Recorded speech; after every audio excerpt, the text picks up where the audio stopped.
Des châteaux de ce genre-là en Auvergne, il n'y en a pas. Donc c'est ça la curiosité.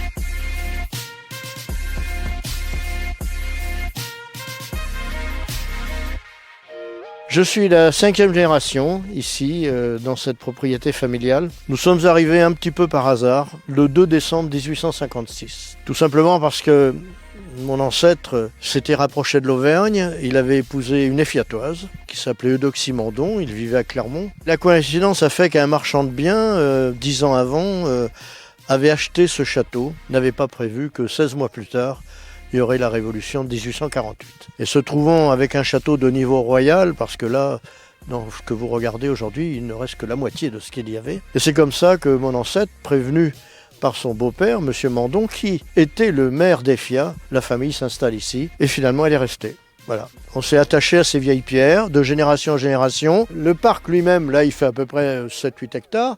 La ferme fait pas loin de 150 hectares aujourd'hui, et c'est ma fille aujourd'hui qui dirige toute la ferme. Le fils aîné, Christophe, c'est lui qui va prendre le relais. Dans le château, ce qu'on peut voir dans la première salle qu'on appelle la salle des documents, il y a une maquette qui permet d'expliquer comment a évolué ce château et comment il est passé de main en main pour arriver jusqu'à la faille Moroge le 2 décembre 1856. Alors après, on passe dans la salle des gardes. Elle a été complètement modernisée et transformée par la famille Sampigny d'Issoncourt.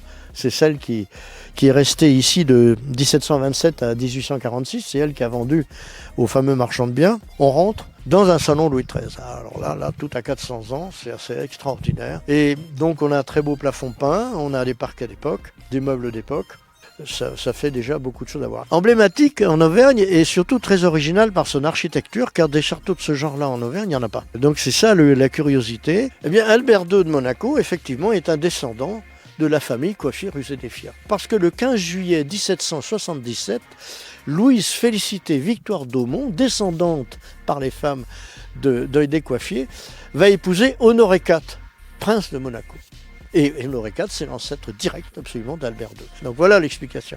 Et donc Albert II avait demandé à venir ici. Je vous dis, Effia, c'est 5 siècles d'histoire. C'est assez extraordinaire. 2025, c'est le 225e anniversaire de la victoire de Marengo et de la mort du général Dezay. Donc là, il va y avoir des manifestations, ça c'est sûr. L'association Les Amis du Château va avoir du travail.